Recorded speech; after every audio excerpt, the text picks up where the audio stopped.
The Galactic Academy's pristine white corridors had never seen anything quite like Sarah Chen. While other students glided gracefully through the halls with their various appendages, tentacles, and anti-gravity pods, the human girl simply walked. Her heavy boots created rhythmic thuds against the polished floor, each step a reminder that she came from a world where gravity was not optional. The Zephyrian delegation clustered near the quantum physics lab, their crystalline forms catching and refracting the artificial sunlight streaming through the Academy's biodome. They whispered in harmonic frequencies that made the air itself shimmer with their gossip. Sarah had learned to recognize the particular pitch that meant they were talking about her again. "The Deathworlder shouldn't be here," sang Lyrics Ka, the delegation's leader. Her voice carried the musical quality that all Zephyrians possessed, but today it held sharp notes of disdain. She lacks the proper neural pathways for advanced theoretical work. Her species is barely out of the Stone Age. Professor Velkar, a distinguished Andromedan with silver skin and 6 arms, raised one hand for silence. The human has passed every entrance examination with remarkable scores. Her presence here is entirely legitimate. "Legitimate, perhaps," chimed another Zephyrian. "But practical? Her kind builds their technology by smashing rocks together and setting things on fire. How can she possibly comprehend quantum entanglement theory?" Sarah stood 30 meters away, pretending to study her tablet while every word reached her ears. Humans might not have the enhanced auditory organs of most galactic species, but they had evolved something else entirely: the ability to detect danger, mockery, and threats from considerable distances. It had kept her ancestors alive on a world where everything wanted to eat them. She counted 13 seconds of silence as the group waited for her response. 13 seconds where she could have walked away, ignored them, or simply continued with her day. Later, she would wonder what might have happened if she had chosen differently. Instead, Sarah Chen did what every human did when pushed too far. She snapped. "Smashing rocks together?" Sarah's voice cut through the crystalline chimes of Zephyrian conversation like a plasma cutter through silk. She turned slowly, her dark eyes fixing on Lyrics Ka with the intensity of a predator who had just spotted prey. "Is that what you think we do?" The corridor fell silent. Even the Academy's environmental systems seemed to pause, as if the artificial intelligence running them recognized that something significant was about to happen. Sarah walked toward the group with the steady, measured pace of someone who had spent their entire life learning to conserve energy for when it mattered most. Each step was deliberate, controlled, and somehow more threatening than any aggressive charge could have been. "You want to talk about smashing rocks?" Sarah continued, her voice never rising above conversational level. "Let me tell you about rocks, Lyrics Ka. My species learned to smash the right rocks together to make fire before your people even developed consciousness. We learned to smash different rocks to make tools while your ancestors were still figuring out how to absorb nutrients from solar radiation." Professor Velkar shifted uncomfortably, his 6 arms moving in what Sarah recognized as the Andromedan equivalent of nervous fidgeting. "Perhaps we should move this discussion to a more private setting." "No," Sarah said, still looking directly at Lyrics Ka. "I think this is exactly the right setting. See, what's interesting about us Deathworlders is that we've never had the luxury of growing up in safe, controlled environments. Every day was a test. Every night was a challenge. Every meal was earned by being smarter, faster, or more determined than something that wanted to make us its meal instead." The crystalline Zephyrian's form flickered slightly, a sign of emotional distress that Sarah had learned to recognize during her months at the Academy. "Good," she thought. "Now you know how it feels."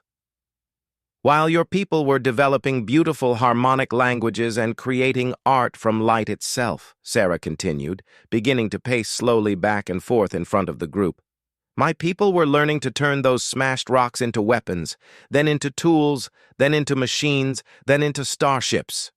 She paused directly in front of Lyric's Ka, close enough that the alien could feel the heat radiating from her human body. Most galactic species were cold-blooded or maintained much lower core temperatures than humans. To them, Sarah's natural body heat was like standing near a small furnace. "You know what's really funny about your quantum entanglement theory?" Sarah asked, her voice taking on a conversational tone that somehow made her next words even more cutting. "Humans figured out the practical applications 300 years before we figured out why it worked. We built quantum communicators by trial and error, by testing every possible combination until we found ones that didn't explode." She gestured to her tablet, bringing up a holographic display that showed complex mathematical equations. "See this formula here? The one you've been struggling with for the past week? A human physicist named Dr. Elizabeth Nakamura solved it in her sleep. Literally. She dreamed the answer after working for 18 straight hours, because that's what we do when something matters enough. We don't give up. We don't accept limitations. We keep smashing rocks together until we build something that works."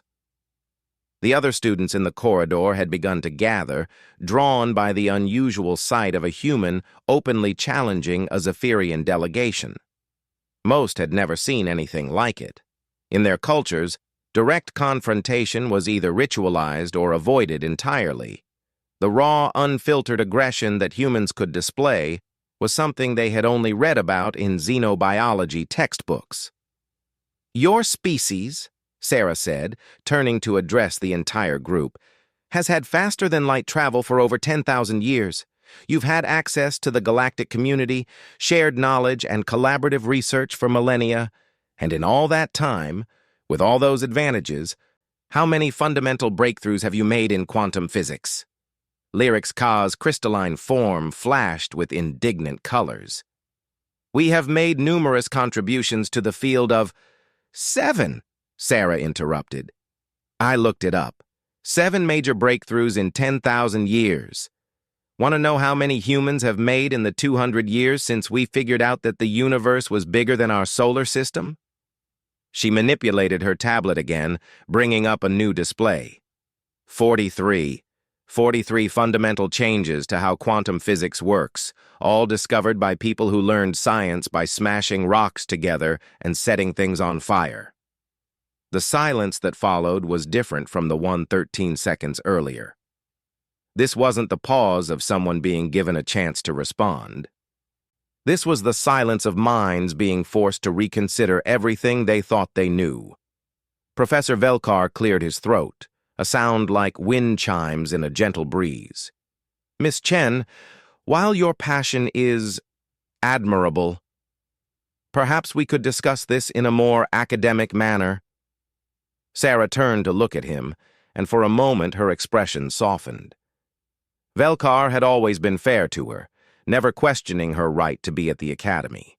But when she spoke, her voice remained steady and unyielding. "Professor, with respect, there's nothing academic about what just happened here. This wasn't a scholarly debate about the merits of different educational approaches. This was a group of people deciding that someone didn't belong somewhere based on where they came from." She looked around at the gathered students, representing dozens of species from across the galaxy.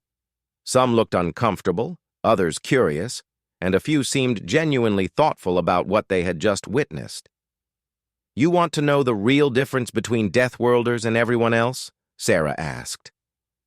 "It's not that we're smarter or stronger or more aggressive. It's that we're used to being underestimated. We're used to people looking at us and seeing primitives who got lucky. And we're very, very used to proving them wrong." She closed her tablet and slipped it back into her bag with movements that were deliberately calm and controlled. "The thing about smashing rocks together is that you have to know exactly which rocks to use, exactly how hard to hit them, and exactly what you're trying to build. It requires patience, observation, experimentation, and the willingness to fail repeatedly until you succeed." Sarah shouldered her bag and began walking toward the quantum physics lab. As she passed Lyric's Ka, she paused for just a moment. "Oh, and one more thing about us Deathworlders," she said quietly, her voice carrying just far enough for the crystalline being to hear. "We remember everything. Every slight, every assumption, every time someone tried to make us feel small. And we use those memories as fuel." The laboratory doors slid open with a soft hiss, and Sarah Chen walked through them with the same steady, measured pace she had used to approach the group. Behind her, the corridor remained silent for several long seconds before the normal sounds of academy life slowly resumed. Professor Velkar found himself looking at the equations still displayed in the air where Sarah's hologram had projected them. Even with his centuries of experience and advanced Andromedan intellect, he could see the elegant beauty in the human solutions. There was something different about the way they approached problems, something that came from a world where the wrong answer didn't just mean a failing grade. It meant death. As the other students began to disperse, still whispering among themselves about what they had just witnessed, Lyrics Ka remained motionless. Her crystalline form had taken on a dull, muted glow that her fellow Zephyrians recognized as deep contemplation. For the first time since arriving at the Galactic Academy, she found herself wondering what it would be like to come from a world where the rocks fought back. The quantum physics laboratory hummed with the kind of energy that made sensitive species nervous. Banks of quantum processors lined the walls, their crystalline cores pulsing with light that existed in 17 different dimensions simultaneously. Sarah Chen sat at her workstation, completely unbothered by the exotic radiation that made most other students wear protective gear. 3 days had passed since her confrontation with the Zephyrian delegation. 3 days during which the story had spread throughout the academy like wildfire. Students who had never spoken to her before now watched her with a mixture of curiosity and wariness, as if she were some fascinating but potentially dangerous specimen. She preferred it to being ignored. "The practical examination will commence in 1 hour," announced Professor Velkar, his 6 arms moving independently as he calibrated the testing equipment. "Each student will be required to demonstrate quantum entanglement stabilization using standard academy protocols. The time limit is 45 minutes. Sarah looked up from her calculations to see Lyrics Ka enter the laboratory. The Zephyrian had been avoiding her since their encounter in the corridor, but there was nowhere to hide during mandatory examinations. Their eyes met across the room, and Sarah saw something she hadn't expected: determination. The test began with seemingly simple instructions. Students were given raw quantum particles and asked to create stable entangled pairs that could maintain coherence across galactic distances. It was the kind of exercise that separated theoretical knowledge from practical application, and it was notoriously difficult even for advanced students. Sarah watched as her classmates began their work. The Andromedans approached the problem with methodical precision, following established protocols step by step. The gas-form nebulites created elaborate mathematical models in the air before touching any equipment. The insectoid hive minds worked in perfect coordination, each individual handling a different aspect of the process simultaneously. Everyone followed the rules. Everyone except Sarah. Instead of using the provided quantum manipulation tools, she reached into her bag and pulled out what looked like a simple piece of metal. Several students stopped their work to stare.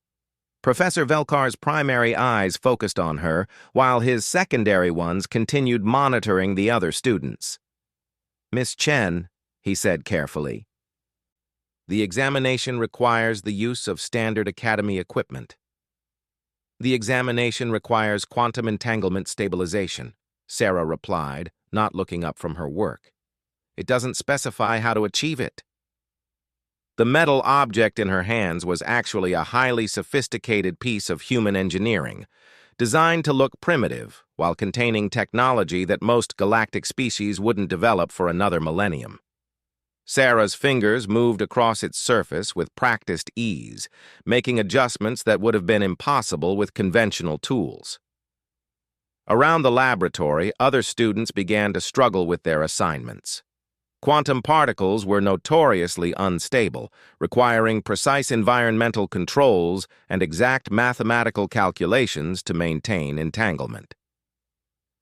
The Academy's standard approach involved massive computational arrays and energy-intensive containment fields.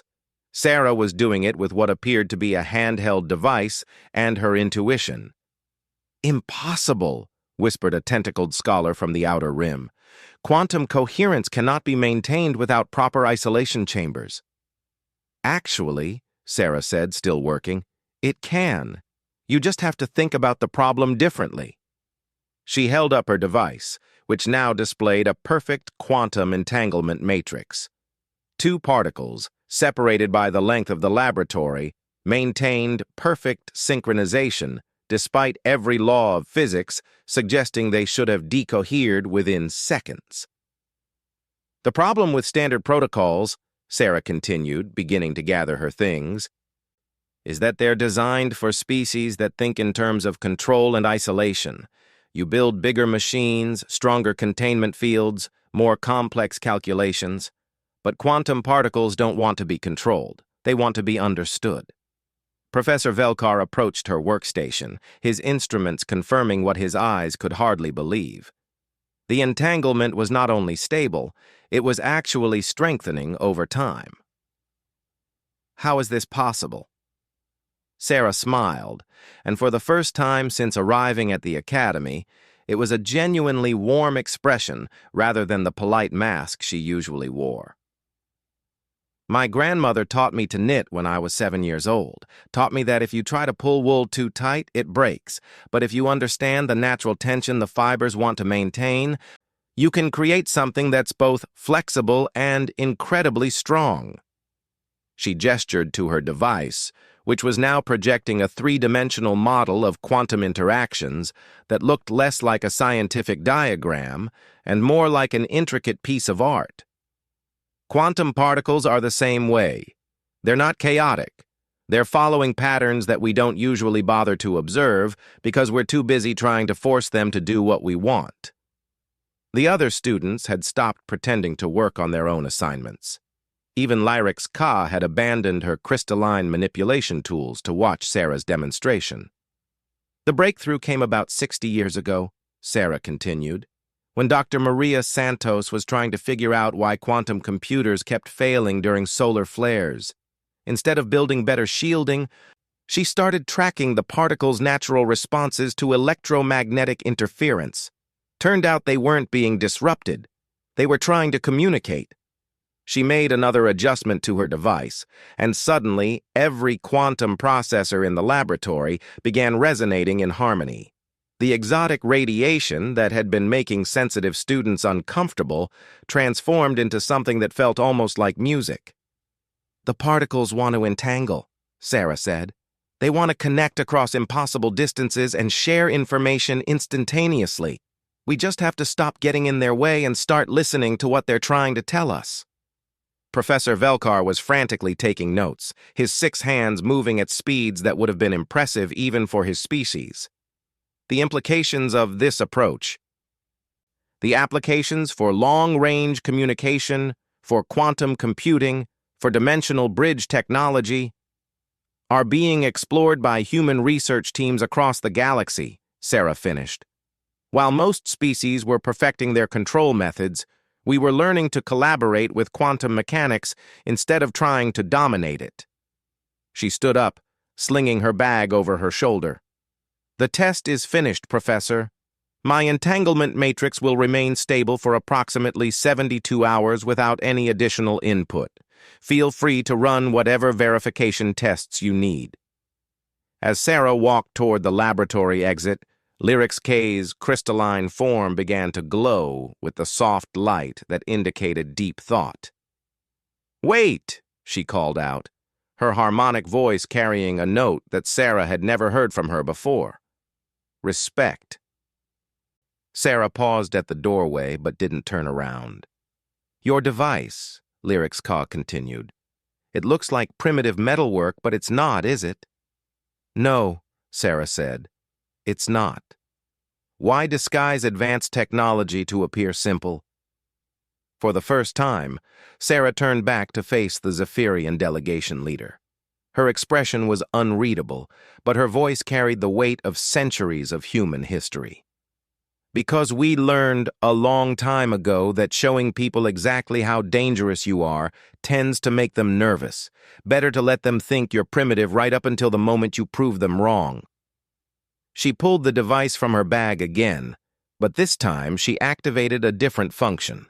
The simple metal surface flowed like liquid, revealing quantum processors, dimensional calculators, and energy manipulation systems that were centuries ahead of anything in the Academy's laboratories. "This isn't a tool for manipulating quantum particles," Sarah said quietly. "This is a quantum particle manufacturing plant, a dimensional bridge generator, and a molecular-level fabrication system. It can create stable wormholes, manufacture materials that don't exist in nature, and process information faster than most planetary computer networks." The silence in the laboratory was absolute. Even the quantum processors seemed to have stopped humming. "We call it a multi-tool," Sarah added with a slight smile. "Every human engineer carries one. We've had them for about 30 years now, but we don't usually mention that to our galactic neighbors. Tends to make them ask uncomfortable questions about what else we're not mentioning." She deactivated the display, and the device returned to its simple metallic appearance. "The thing about being from a death world is that you learn to prepare for every possible threat. And sometimes, the biggest threat is other people realizing exactly how prepared you are." Sarah walked out of the laboratory, leaving behind a room full of some of the galaxy's most intelligent beings, all of whom were suddenly reconsidering everything they thought they knew about human technological capabilities. Professor Velkar was the first to speak, his voice barely above a whisper. "If that was a standard tool, what does their actual military equipment look like?"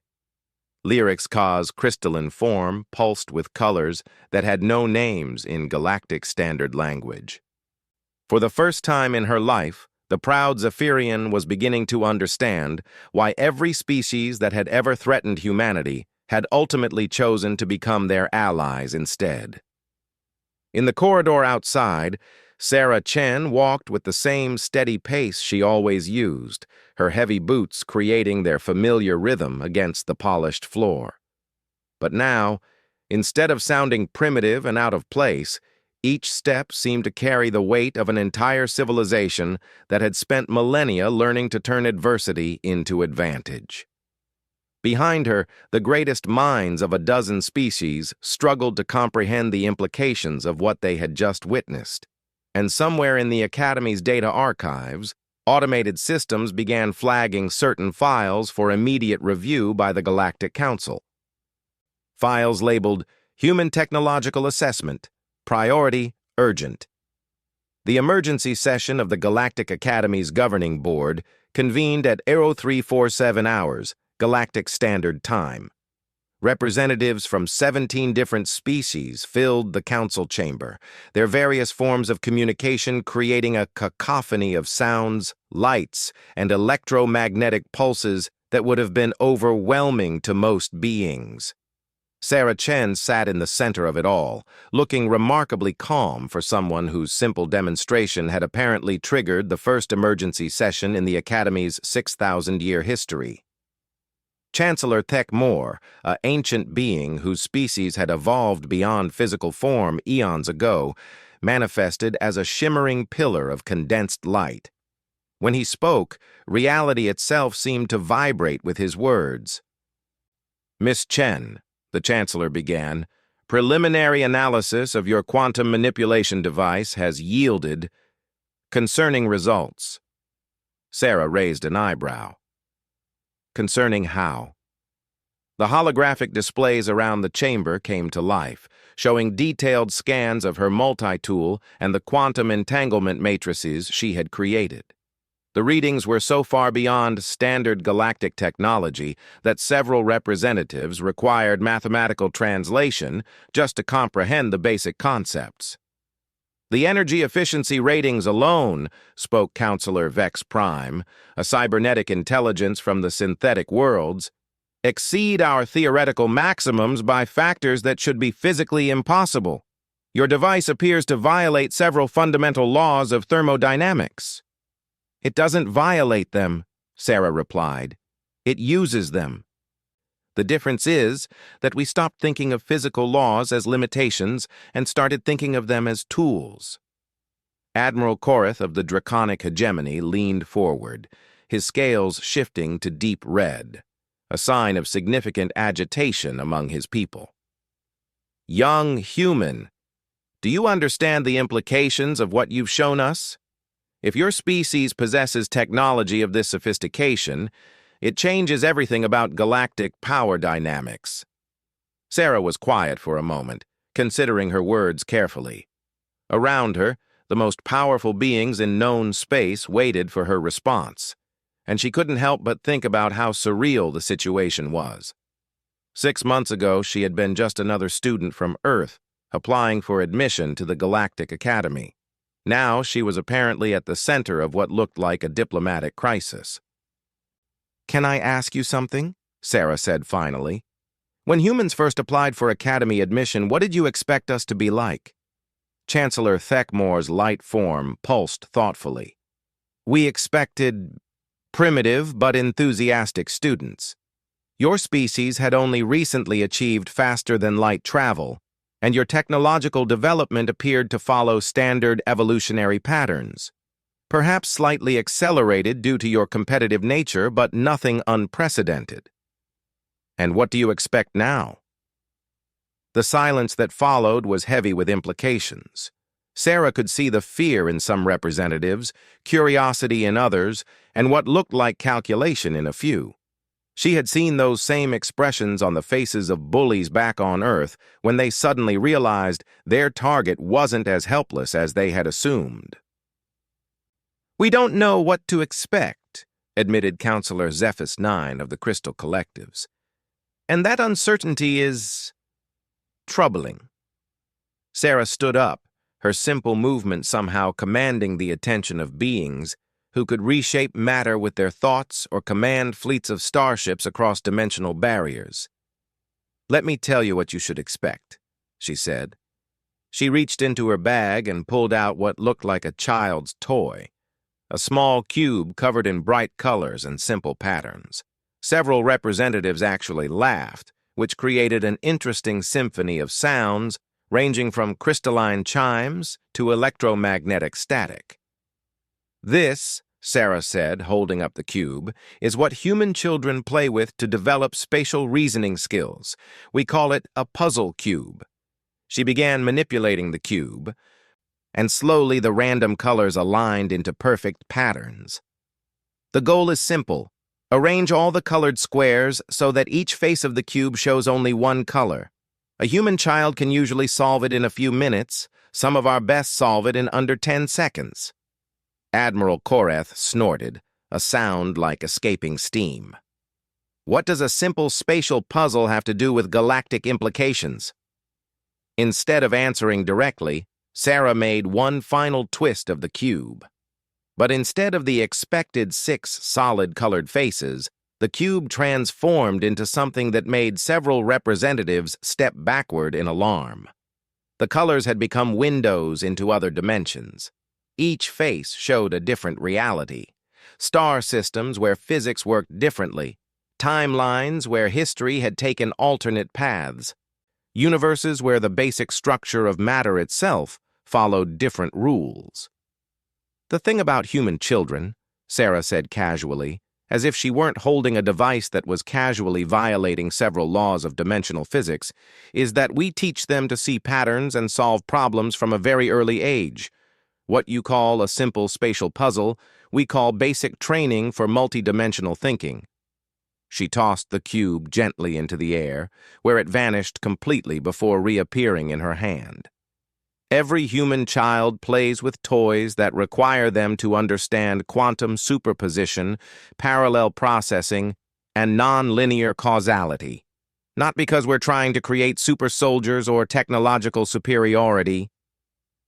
because those are the minimum skills needed to survive on a planet where everything wants to kill you. Chancellor Theckmore's light form flickered rapidly, the equivalent of rapid blinking. You're saying that what we consider advanced mathematical concepts you teach to children as games. I'm saying that when your planet tries to murder you every single day, you either get very good at understanding how reality works, or you don't get to have children to teach anything to. Sarah deactivated the dimensional cube, returning it to its simple puzzle form. Look, I understand why this is concerning. You've spent millions of years developing technological advancement through careful research, collaborative development, and gradual improvement. You've built a galactic civilization based on the assumption that progress follows predictable patterns. She gestured around the chamber, taking in the assembled representatives. But humans didn't have millions of years.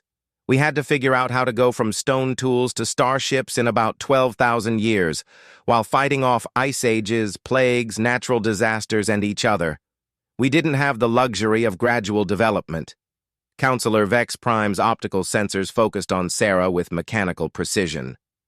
Are you suggesting that hardship accelerates technological development? I'm suggesting that necessity doesn't just accelerate development, it changes how you think about problems entirely. Sarah pulled out her tablet and projected a three-dimensional star map. Every species in this room developed technology by building on what came before. Learn metallurgy, then advanced metallurgy, then energy systems, then space travel, then faster-than-light travel. The star map zoomed in to show Earth's location. Humans skipped steps. We went directly from basic chemistry to quantum mechanics because we needed better weapons. We jumped from mechanical computers to quantum processors because we needed to model complex systems fast enough to survive them. We developed dimensional manipulation not because we understood the theory, but because we needed to store more resources than our planet could provide. Admiral Koreth's scales had shifted from red to deep purple, a sign of respect among draconic peoples. You developed advanced technology through practical need, rather than theoretical understanding. And then we went back and figured out why it worked, Sarah confirmed, which is why our technology looks primitive, but functions at levels you're calling impossible. We built it to work first and made it look nice later. She manipulated her tablet again, bringing up images of human cities, starships, and colonies scattered across the galaxy. Everything we build has to be maintainable by someone with basic tools, repairable under combat conditions, and functional in environments that would kill most other species. That's not a design philosophy. That's a survival requirement. The chamber fell silent as the implications sank in. Sarah could see the representatives reassessing everything they thought they knew about human capabilities, human intentions, and humanity's place in the galactic community. Finally, Chancellor Theckmore spoke. What does humanity want from the galactic community? Sarah smiled, and this time there was nothing hidden or strategic about the expression. It was the genuine warmth of someone who had finally been asked the right question. The same thing we've always wanted, she said, to learn, to grow, to explore, and to make sure our children have a better future than we did. We don't want to conquer the galaxy or impose human values on anyone else. We just want to be part of something bigger than ourselves. She gestured to the assembled beings. You represent thousands of different species, millions of different worlds, and countless different ways of understanding reality. Humans are just one more perspective to add to that collection. Maybe we do things differently, but different doesn't have to mean threatening. But if your capabilities are truly as advanced as these demonstrations suggest, asked Counselor Zephys 9, why maintain the pretense of being primitive newcomers? Sarah was quiet for a long moment, and when she spoke, her voice carried the weight of genuine emotion. Because we remember what it was like to be underestimated and dismissed. We remember being told we didn't belong, that we weren't smart enough, that our way of thinking was inferior. She looked directly at the holographic projection where Lyric's Call was observing from the academy. We maintain the pretense because we know what it feels like to be the outsiders trying to prove they deserve a place at the table. And we never want to make anyone else feel that way. Sarah gathered her things and stood up. The Academy asked me to demonstrate quantum entanglement stabilization. I did. Everything else, the emergency sessions, the security concerns, the diplomatic implications, that's not about human technology. That's about fear of the unknown. She walked toward the chamber exit, then paused at the threshold. If you want to know what humans are really capable of, don't look at our technology. Look at what we've chosen to do with it. We could have revealed our capabilities when we first applied to the Academy. We could have demanded respect based on our technological superiority. Instead, we chose to earn our place by learning from you, contributing to shared knowledge, and proving that even Deathworlders can be good neighbors. As the chamber doors closed behind Sarah Chen, the assembled representatives sat in contemplative silence. Outside, a human girl walked through the pristine corridors of the Galactic Academy, her heavy boots creating their familiar rhythm against the polished floor. But now, each step sounded like the footfall of an entire civilization that had learned to turn every challenge into an opportunity, every obstacle into an advantage, and every moment of being underestimated into a chance to exceed all expectations. In the days that followed, the Academy's policies would be quietly revised to accommodate new teaching methods that acknowledged different approaches to learning and problem-solving. The Galactic Council would establish new diplomatic protocols based on the understanding that technological capability and aggressive intention were not the same thing. And Lyrics Ka would spend countless hours studying human educational materials, trying to understand how a species could teach their children to see reality itself as just another puzzle to be solved with patience, creativity, and the willingness to try again when the first approach didn't work. The Deathworlder girl had stayed silent for 13 seconds. Then she had snapped, and in snapping, she had changed everything.